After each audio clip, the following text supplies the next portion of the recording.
पिछली कहानी का सारांश।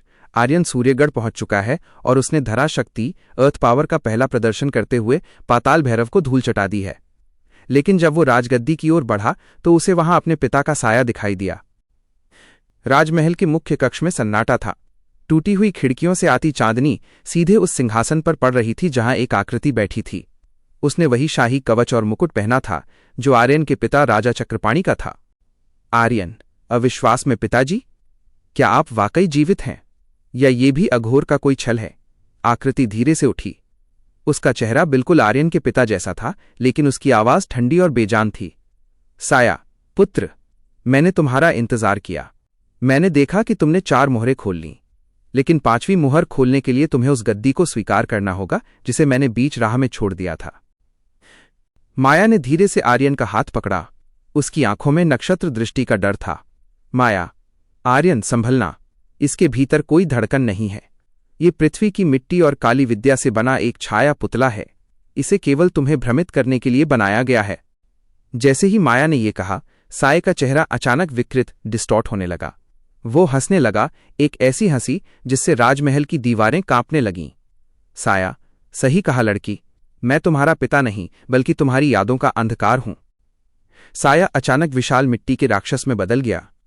उसने पूरे राजमहल की जमीन को अपनी मुट्ठी में कर लिया। पत्थर और ईंटें उड़ उड़कर आर्यन की ओर आने लगीं। आर्यन ने अपनी तलवार निकाली, लेकिन वो साया बार बार मिट्टी में मिलकर गायब हो जाता। रुद्र की आवाज आर्यन के अंतर्मन में तारांकन, राजकुमार, मिट्टी पर प्रहार करने से मिट्टी खत्म नहीं होती। तुम्हें इस जमीन का हिस्सा बनना होगा। 5वीं मोहर केवल उसे मिलती है जो मिट्टी में झुकना जानता हो। आर्यन ने तलवार नीचे रख दी। उसने साये के वार का मुकाबला करने के बजाय अपने घुटने जमीन पर टिका दिए। उसने अपनी मोहर की ऊर्जा को सीधे जमीन के केंद्र में भेज दिया। जैसे ही आर्यन ने अपना अहंकार त्यागा, उसके सीने की 5वीं मोहर का कंपन इतना तेज हुआ कि पूरे सूर्यगढ़ की धरती हिलने लगी। आर्यन, मैं मिट्टी का स्वामी नहीं, मैं इसका पुत्र हूं। अचानक जमीन के भीतर से लाखों सुनहरे धागे निकले और आर्यन के चारों ओर लिपट गए। उसके शरीर पर एक धरा कवच, स्टोन आर्मर चढ़ गया जो हीरे जैसा सख्त और पहाड़ जैसा अडिग था। अब मिट्टी का कोई भी वार उसे छू नहीं पा रहा था। आर्यन ने जमीन पर मुक्का मारा। एक विशाल ऊर्जा की लहर निकली जिसने उस छाया पुतले के अस्तित्व को राख कर दिया। जैसे ही पुतला खत्म हुआ, राजगद्दी के ठीक नीचे की जमीन फट गई और वहां से एक स्वर्ण पेटी बाहर आई। उस पेटी के भीतर एक जादुई यंत्र था, सूर्य यंत्र। यही 5वीं मोहर की असली शक्ति थी। जैसे ही आर्यन ने उसे छुआ, उसे अपने पिता की असली यादें दिखाई दीं। उसे पता चला कि उसके पिता मरे नहीं थे, बल्कि उन्हें शून्य लोक की जेल में कैद किया गया है। तभी आकाश की वो विशाल आंख अचानक राजमहल के ऊपर मंडराने लगी। बादलों से काली बिजलियां गिरने लगीं। एक भारी गूंजती हुई आवाज आई, सर्वद्रष्टा, तुमने सूर्यगढ़ को जगा दिया है नक्षत्रपुत्र। अब मुझे खुद तुम्हें कुचलने आना होगा, राघव की ओर इशारा करते हुए, और इसकी शुरुआत तुम्हारे इस अनमोल दोस्त से होगी। अचानक राघव के पैर जमीन में धंसने लगे। काली जंजीरें उसे पाताल की ओर खींच रही थीं। आर्यन ने राघव का हाथ पकड़ने की कोशिश की, लेकिन वो बहुत देर हो चुकी थी। राघव जमीन के नीचे समा गया। आर्यन गर्जना करते हुए, अघोर, सर्वद्रष्टा, तुमने फिर वही गलती की है। तुमने मुझे डराने के लिए मेरे भाई को चुना, लेकिन तुमने मुझे तबाही का रास्ता दिखा दिया है। आर्यन ने अपनी 5 मोहरों की शक्ति को एक साथ महसूस किया। अब वो केवल एक योद्धा नहीं, बल्कि प्रकृति का एक रूप बन चुका था। उसकी आंखों में अब केवल एक ही दिशा थी, पाताल लोक, दी अंडरवर्ल्ड। सूर्यगढ़ के राजमहल के मलबे के नीचे एक प्राचीन रास्ता खुला था। ये रास्ता सीधा पाताल लोक की राजधानी अंधकपुरी की ओर जाता था। हवा में गंधक, सल्फर और जलती हुई आत्माओं का धुआं था। सेनापति विक्रम, राजकुमार, यहां से आगे का रास्ता कोई इंसान तय नहीं कर सकता। पाताल में प्रकाश का कोई अस्तित्व नहीं है। वहां आपकी आंखें नहीं, केवल आपकी मोहरें ही रास्ता दिखाएंगी। आर्यन, राघव वहां अकेला है विक्रम। अगर मुझे सूरज को बुझाकर भी वहां जाना पड़े तो मैं जाऊंगा। आर्यन और माया ने पाताल के द्वार पर कदम रखा। तभी रुद्र वहां प्रकट हुआ। रुद्र, राजकुमार, 6ठी मोहर अग्नि, फायर की है, लेकिन ये साधारण आग नहीं है। यह शून्य अग्नि है जो केवल अंधेरे में जलती है। इसे पाने के लिए आपको अपने सबसे बड़े डर का सामना करना होगा। आर्यन ने सिर हिलाया और माया के साथ उस काली खाई में कूद गया। जैसे ही वे नीचे पहुंचे, चारों तरफ खामोशी थी। वहां की दीवारें मांस की तरह धड़क रही थीं। वहां रहने वाले जीव बिना आंखों के थे, जो केवल आवाज और शरीर की गर्मी से शिकार करते थे। आर्यन ने अपनी नक्षत्र दृष्टि का उपयोग किया, लेकिन वहां सब कुछ धुंधला था। आर्यन फुसफुसाते हुए, माया, अपनी जादुई ऊर्जा को शांत रखो। यहां की हवा हमारी शक्ति सोख रही है। अचानक परछाइयों से कुछ हाथ निकले और माया का पैर खींचने लगे। आर्यन ने अपनी तलवार निकाली, लेकिन जैसे ही तलवार की रोशनी चमकी, सैकड़ों छायाजीव, शैडो स्टॉकर्स, उनकी ओर लपके। प्रकाश उन्हें आकर्षित कर रहा था। छायाजीवों ने आर्यन को चारों तरफ से घेर लिया। उन्होंने आर्यन के धरा कवच को भी कुतरना शुरू कर दिया। आर्यन को समझ आया कि यहां बाहरी प्रकाश काम नहीं आएगा। उसे अपने भीतर की आग को जगाना होगा। उसने अपनी आंखें बंद कर लीं और अपनी रगों में बहते हुए नक्षत्र रक्त को महसूस किया। उसके सीने की छठी मुहर तेजी से धड़कने लगी, लेकिन उससे प्रकाश नहीं, बल्कि एक काली आग, ब्लैकफायर, निकली।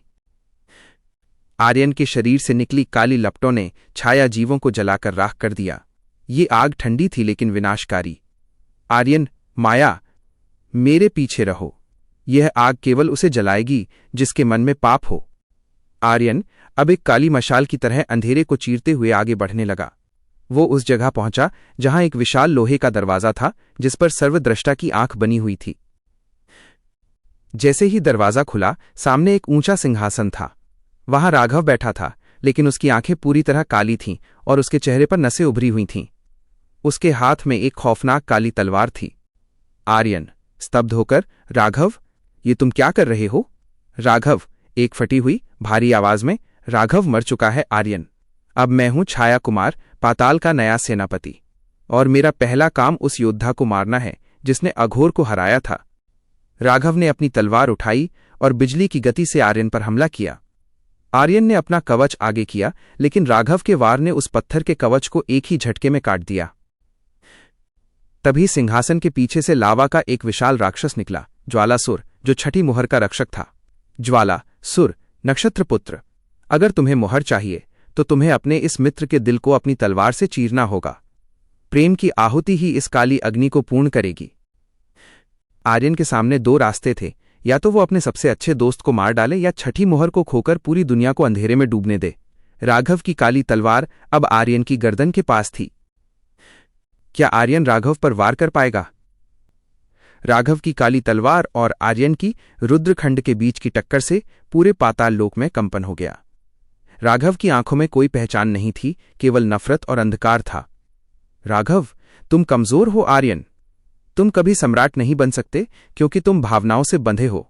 आर्यन केवल बचाव कर रहा था, वह राघव पर वार नहीं कर पा रहा था। माया ने अपनी जादुई जंजीरों से राघव को रोकने की कोशिश की, लेकिन राघव ने एक ही झटके में उन्हें तोड़ दिया।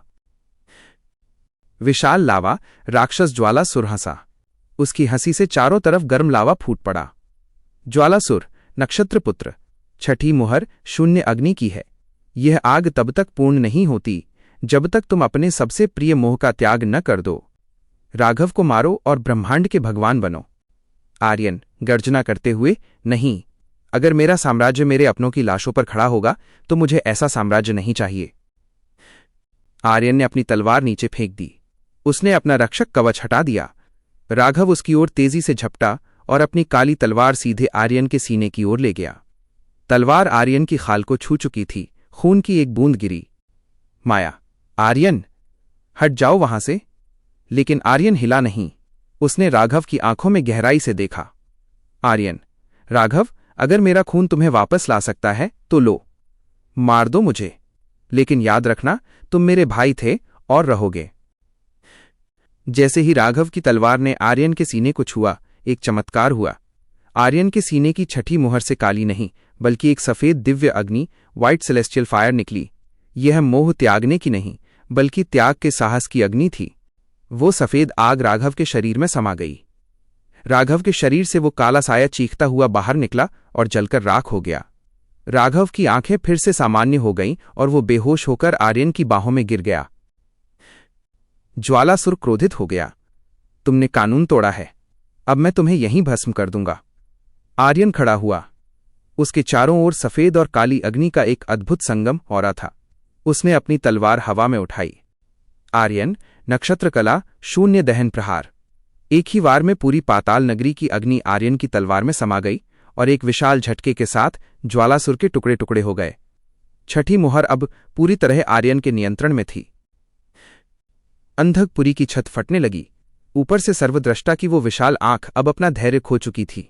सर्वद्रष्टा, तुमने पाताल को भी जीत लिया, पर सातवीं मुहर, वह शून्य की है। वो कहीं और नहीं बल्कि स्वर्ग की सीढ़ियों पर है, और वहां तक पहुंचने के लिए तुम्हें अपनी आत्मा को शरीर से अलग करना होगा। रुद्र फिर से प्रकट हुआ।